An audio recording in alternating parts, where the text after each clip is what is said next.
दोस्तों नमस्कार। मैं पंकज कुमार, आपका साथी, आपका शुभचिंतक, अपने YouTube channel Pankaj motivator trainer पे स्वागत करता हूं। दोस्तों, आज 14 अप्रैल प्रधानमंत्री नरेंद्र मोदी जी 10 बजे देश को उन्होंने संबोधित किया।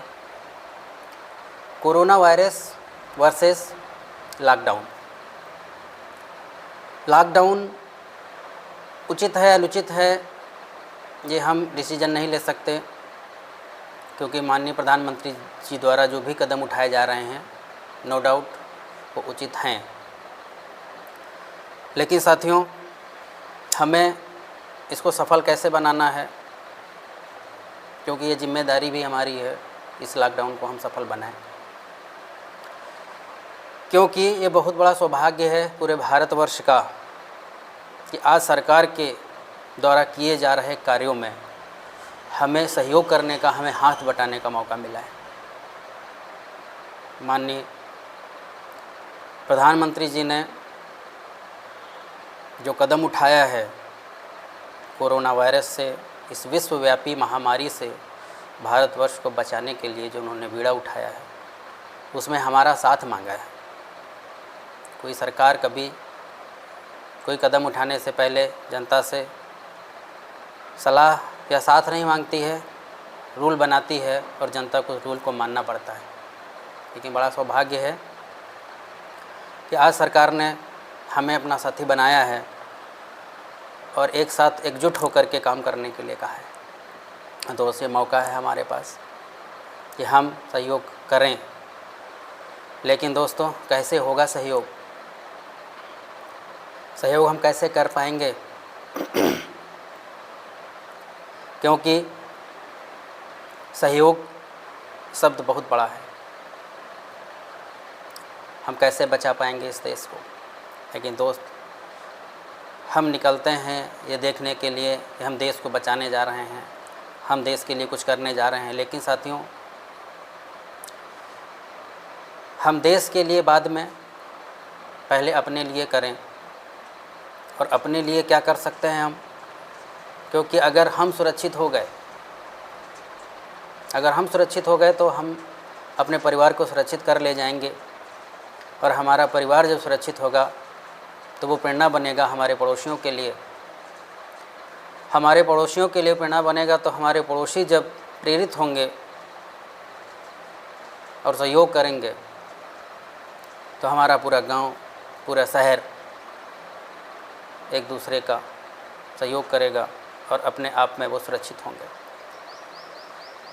धीरे धीरे पूरा क्षेत्र सुरक्षित हो जाएगा, और पूरा क्षेत्र, उसके बाद में पूरा ज़िला, और उससे पूरे ज़िले के बाद में पूरा राज्य, और पूरा राज्य जब सुरक्षित होगा तब अन्य राज्य भी देख करके हमारे राज्य को प्रेरित होंगे।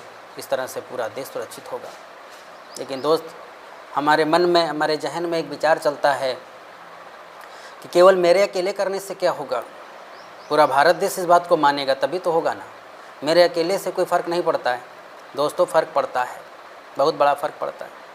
मैं एक छोटी सी कहानी आपको बताना चाहूँगा कि फ़र्क कैसे पड़ता है। फ़र्क ऐसे पड़ता है, बहुत पहले की एक बात है। एक राजा था, जिस नगर में वो रहा करता था, क्योंकि राजा है, बहुत सारे नगरों पर उसका अधिकार होता है। मान लीजिए इस गांव में रह रहा है और दूसरे गांव में अकाल पड़ गया, भूखमरी आ गई, बहुत बड़ी तबाही, लोग भूखों मरना शुरू हो गए। राजा ने विचार किया कि कैसे बचाया जाए इन लोगों को भूखमरी से। तो उसने जिस नगर में वो रहता उस नगर में एक अनाउंसमेंट करवाया कि गांव के बाहर एक बहुत बड़ा सा बर्तन, बहुत बड़ा सा पात्र हमने रखवा दिया है, और उस पात्र में हमारे सभी साथी जितने भी नगरवासी हैं वो सभी 1-1 लीटर दूध डालेंगे, और जब उस पात्र में हज़ारों लीटर दूध हो जाएगा तो उस हज़ारों लीटर दूध को ले जा कर के हम दूसरे पड़ोस वाले गांव की मदद करेंगे, वहाँ पर खाना मुहैया कराएंगे। उनको पिलाएंगे, उनका भरण पोषण होगा, ऐसा कहा। राजा की बात थी, सभी लोगों ने इस बात को माना, सभी डालने के लिए तैयार हुए। एक चालाक, जैसा कि बहुत सारे चालाक लोग हमारे भारतवर्ष में हैं, इस लॉकडाउन में भी बहुत सारी चालाकी दिखा रहे हैं, उसने विचार किया कि सभी 1-1 लीटर दूध डालेंगे। हज़ारों की तादाद में यहाँ पर लोग हैं और मैं अकेला 1 लीटर पानी डाल के आ जाऊँगा तो कौन सा उसमें दिखाई देगा। बहुत सारे हज़ारों लीटर दूध होगा, हज़ारों लीटर दूध में मात्र 1 लीटर पानी हो जाएगा, उससे कोई फ़र्क नहीं पड़ेगा और सभी तो दूध डाल के आएंगे ही आएंगे। और वह चालाक व्यक्ति 1 लीटर पानी डाल के आ गया। सुबह हुई, राजा ने कहा कि देखो कितना दूध इकट्ठा हो गया है। जब राजा के नौकर वहाँ पर दूध को देखने पहुँचे तो बड़ा आश्चर्यचकित हुए और दौड़ते हुए राजा के पास आए। बोले, राजा बहुत बड़ा गजब हो गया। बोले, क्या हुआ? राजा, वहाँ पर दूध की एक बूंद नहीं है, पूरा बर्तन पानी से भरा हुआ है। राजा अचंभित हो गया, ऐसा कैसे हो गया? तो दोस्तों, इस कहानी से एक बात समझ में आती है कि एक व्यक्ति ये विचार नहीं करता है। ज़रूरी नहीं है कि हम विचार कर रहे हैं जैसा वही सब विचार कर रहे हों, और ज़रूरी नहीं है कि जो हम कर रहे हैं वो दूसरे नहीं कर रहे होंगे। इसलिए सबसे पहले अपने आप को सुधारना होगा। हुआ ये था कि राजा के राज्य के सारे लोग यही विचार करने लगे कि मैं 1 लीटर पानी डाल के आऊँगा तो क्या होगा हज़ारों लीटर दूध में। और ये सभी ने विचार कर लिया और वहाँ टोटल पानी पहुँच गया। तो दोस्त, जिम्मेदारी हमारी बनती है कि हम अपने आप को सुधारें पहले, तब हम दूसरों का भला कर सकते हैं। सबसे पहले अपने आप से ही शुरुआत करनी होगी मेरे साथियों, अपने आप को ही संभालना होगा। जीतेंगे, ज़रूर जीतेंगे, 100% जीतेंगे। कोई ताकत भारत देश को हरा नहीं सकती। पुराने समय से चला आ रहा है, जब जब भी कोई मुसीबत आई भारतवर्ष पर, पूरा भारतवर्ष खड़ा हुआ एक साथ, नो डाउट। कुछ दिनों की तकलीफ़ है, कुछ दिनों की दिक्कत है, ये ख़त्म होगी, हम फिर से निकलेंगे बाहर। लोगों को एक बात की चिंता है कि हमारा देश पिछड़ा जा रहा है, लॉकडाउन की स्थिति बनी हुई है, इससे हमारी आर्थिक व्यवस्था पर बहुत बड़ा फ़र्क पड़ेगा, हमारा देश बहुत दिन पीछे चला जाएगा। दोस्तों, एक चीज़ मैं बताना चाहूँगा, बहुत दिन पीछे नहीं, कुछ भी फ़र्क नहीं पड़ेगा। लॉकडाउन को पूरी तरह से हम पालन करें। दोस्तों, एक बात बता दूँ, 65% जनसंख्या हमारे यहाँ भारतवर्ष की 65% जनसंख्या ऐसी है जो युवा हैं, ताकत है जिनके पास, युवा शक्ति है। दोस्त, हम फिर से बाहर निकलेंगे, दुगनी ताकत से निकलेंगे और वो भरपाई जो हमारा नुकसान हुआ होगा उसकी हम भरपाई करेंगे। लेकिन दोस्त, दुगनी ताकत चाहिए होगी, वो ताकत कहाँ से आएगी? क्योंकि हम ये जो समय मिला है, समय को बर्बाद करते चले जा रहे हैं। माननीय प्रधानमंत्री जी ने ये जो लॉकडाउन की स्थिति बनाई है, इसमें हम टीवी में समाचार देख करके, क्या समाचार देख करके, विभिन्न प्रकार के व्हाट्सएप पे, फेसबुक पे बहुत सारे अफवाहें आती हैं, उनको देख करके हम टाइम पास करते, एक दूसरे को फॉरवर्ड करते रहते हैं। पूरी जानकारी हमको होती नहीं, हमारे पास मैसेज आता है, हम दूसरे को फॉरवर्ड कर देते हैं, भ्रांतियाँ फैलती हैं, लोग विचलित होते हैं, परेशान होते हैं। दोस्तों, हमारा काम क्या है? हमारा सहयोग करने का तरीका क्या होना चाहिए? हमें अपने घर में रहना है सुरक्षित, अपने परिवार को करना है सुरक्षित, अपने समाज को करना है सुरक्षित, अपने क्षेत्र को सुरक्षित करना है। यही हमारा सिर्फ काम है। बाकी सरकारें कर रही हैं, समय समय पर सूचना देने के लिए माननीय प्रधानमंत्री जी टीवी पर आते हैं, वो आपको बता के परेशान मत हों। लेकिन अगर लॉकडाउन खुलेगा, नो डाउट स्थितियाँ ख़राब हो रही हैं, फ़र्क पड़ रहा है हमारी अर्थव्यवस्था पर, इसको हम कैसे मेंटेन करेंगे? इसके लिए हमें दोगुनी ताकत चाहिए होगी, 2 गुना 4 गुना ताकत चाहिए होगी। कहाँ से आएगी?